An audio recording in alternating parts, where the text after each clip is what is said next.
Long before he became one of rock's most distinctive guitar voices, Joe Walsh was just a quiet kid in Wichita, Kansas, drawn to the mystery of sound. Born in 1947, his fascination with music began when he heard the guitar solos of early rock pioneers crackling through a transistor radio. The instrument became his refuge, his language, his escape. By the time he reached Kent State University in Ohio, Walsh was already building his legend, first with the James Gang, where songs like Funk Number 49 showcased his raw, soulful edge. His sound was never about perfection, it was about personality, bending strings and bending rules with equal passion. Audiences didn't just hear Joe play, they felt him. And as the 1970s unfolded, that energy would carry him from smoky bars to stadiums, where his name would become synonymous with innovation, humor, and heart. What few knew, even then, was that beneath the wild riffs and witty interviews lay a deeply introspective soul, searching for meaning amid the noise of success. When Joe Walsh joined the Eagles in 1975, everything changed, for him and for rock history. The band was already riding high with hits like Lion Eyes and Take It Easy, but it was Joe's edge that gave them new wings. His arrival added electricity, a sharper grit, and a streak of unpredictability that transformed their sound from country rock's sweetness to stadium-filling power. His first full record with the group, Hotel California, became a masterpiece, blending Glenn Frey's smooth storytelling, Don Henley's poetic reflections, and Joe's blistering guitar lines into something timeless. The title track's dual guitar outro, co-created with Don Felder, remains one of the most celebrated in rock history. But behind the glamour, life in the Eagles was a storm. Creative tension, constant touring, and the pressures of fame took their toll. Joe's humor became his armor, but his growing dependency on alcohol and drugs began to shadow the light of success. As the 1970s drew to a close, the very dream that had lifted him up began to threaten everything he loved. The 1980s brought both freedom and fallout. When the Eagles disbanded in 1980, Joe Walsh embarked on his solo journey with a mix of relief and uncertainty. His earlier solo hits, like Life's Been Good, had captured his wit and wisdom in equal measure, offering a self-aware glimpse into the absurdities of rock fame. But now, without the structure of a band, the chaos of addiction deepened. The same man who made millions laugh with lines like, "I can't complain, but sometimes I still do," was quietly breaking inside. Fame had given him everything, yet taken away his peace. His playing grew more erratic, his relationships strained, and his personal demons loomed larger than ever. Still, even in his darkest days, Joe's genius never left him. His humor, self-deprecating, raw, and honest, remained a survival tool. By the early 1990s, Joe Walsh had reached a crossroads, one that many never returned from. After decades of living fast, he finally faced the truth that his lifestyle was killing him. Through the help of friends, faith, and sheer willpower, Joe began the long climb towards sobriety. It wasn't an overnight transformation, it was a battle fought day by day. He checked into rehab, embraced recovery programs, and started rebuilding his life from the inside out. When he married Marjorie Bach in 2008, sister of Barbara Bach, Ringo Starr's wife, it marked not only a new chapter but a new peace. The two built a quiet, grounded life centered on gratitude and healing. His friendship with Ringo became a brotherhood built on shared history and humor. Over time, Joe's clarity brought his creativity roaring back. The wild-eyed guitarist once defined by chaos became an advocate for hope, using his story to remind others that even the loudest lives can find silence, stillness, and grace. When the Eagles reunited in 1994 for the Hell Freezes Over tour, few believed the chemistry could ever be recaptured. Yet when Joe Walsh walked on stage beside Don Henley, Glenn Frey, Don Felder, and Timothy B. Schmidt, it felt like time folded in on itself.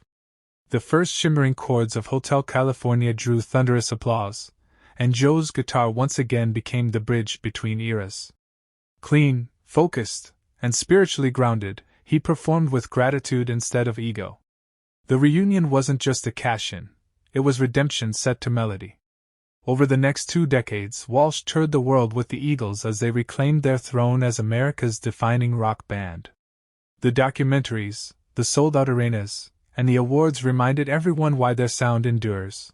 But for Joe, the deeper victory was simply standing there sober, present, and alive. He often said backstage that every show was a thank you note to God for letting me stay. Though the Eagles filled his calendar, Joe Walsh never abandoned his own voice. In 2012 he released Analog Man, his first solo album in 2 decades, produced by Jeff Lynne. The record felt like a conversation between the reckless youth he'd been and the wise survivor he'd become. Songs such as One Day at a Time chronicled his sobriety with humor and humility, while Lucky That Way shimmered with gratitude. Critics hailed it as a comeback not just of sound but of spirit. Joe toured globally, proving that his guitar tone, raw, human, instantly recognizable, had lost none of its fire. Between shows he gave talks about recovery, gently reminding fans that reinvention is possible at any age. In interviews he laughed about being a grateful analog man in a digital world. But beneath the wit was wisdom hard-earned. Analog Man wasn't about nostalgia. It was testimony that creativity can thrive long after chaos ends. Out of Joe Walsh's gratitude grew purpose. In 2017 he launched Vets Aid, an annual benefit concert supporting veterans and their families. The cause was deeply personal. Joe's father, a flight instructor, died in a military plane crash when Joe was a baby. For years he had carried that absence quietly. Through Vets Aid, he turned pain into compassion. Each year's lineup reads like a who's who of rock. The Who, Foo Fighters, Sheryl Crow, and the Black Keys have all joined the stage. By 2024, Vets Aid had raised millions, funding housing, mental health care, and job programs for former service members. Joe personally vets every organization the charity supports, ensuring transparency and impact. The 2024 edition, held in San Diego, drew record attendance and streamed worldwide, underscoring his continued relevance. Standing center stage, silver-haired yet vibrant, Joe told the crowd, "We're still here, and we can still make noise that matters." The applause that followed felt like history applauding him back. Early 2025 finds Joe Walsh in a reflective season. With the Eagles announcing the winding down of their long goodbye tour, fans everywhere are confronting the end of an era. Night after night, Joe has poured heart and humor into every solo, savoring each note as if it were his last on that stage. Off the road, he spends time in his California home studio, mentoring younger musicians and experimenting with blues-based projects rumored to surface later this year. Interviews reveal a man comfortable with legacy yet restless for creation. "I still hear songs in my head," he chuckles. "So I guess I'm not done." Health-wise, he remains strong and sober, crediting daily gratitude practices for his longevity. As headlines celebrate the close of the Eagles' journey, the deeper story is Joe's quiet triumph, a life once defined by excess now defined by endurance and joy. Behind the guitars, tours, and flashing lights, Joe Walsh's deepest fulfillment now comes from family. His marriage to Marjorie Bach, sister of Barbara Bach, Ringo Starr's wife, brought him a circle of stability and faith. Through her, he found renewed closeness with God, sobriety, and a peaceful domestic rhythm that once felt impossible. The couple, often spotted at events with Joe's daughter Lucy, Project Calm Joy, the kind that only comes after surviving storms. Lucy Walsh, herself a talented musician and actress, frequently credits her father's openness about addiction as inspiring her own path of honesty and resilience. In interviews, Joe speaks with awe about fatherhood. "My daughter saved my life, man. I wanted to be around to see her grow." Home life now means jam sessions in the living room, laughter over simple meals, and prayer before bed. He calls it quiet music, the kind that heals without being played out loud.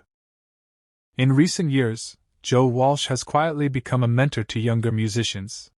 His home studio has become a sanctuary for creative souls, guitarists, producers, and singers eager to learn from a man who lived every note of rock history. He teaches not through lectures, but through listening. "The best thing you can do for another musician," he says, is hear them, really hear them. He encourages patience in an era obsessed with speed, often reminding students that imperfection is where the soul hides. Walsh also continues to advocate for music education, donating instruments to schools and supporting programs that teach kids to play. His own earliest memories are of trying to mimic radio sounds on a cheap guitar. Now, he makes sure that dream is accessible to others. The legacy he's building isn't just the riffs or records, it's the reminder that music, at its core, is service and connection. As 2025 unfolds, Joe Walsh stands as one of the last living links to rock's golden generation. The headlines may focus on the Eagles' final bow, but his personal story carries a quieter, more profound resonance. Decades ago, fame nearly devoured him. Now, it's his tool for doing good. He spends his mornings meditating, afternoons writing music, and evenings surrounded by loved ones. When asked what comes next, he smiles softly. Whatever God wants. I'm just along for the ride. Fans continue to celebrate his resilience, pouring messages of gratitude online after each show. Even as his hands age, the fire in his playing hasn't dimmed, it's simply deepened, carrying the weight of every year lived and lesson learned.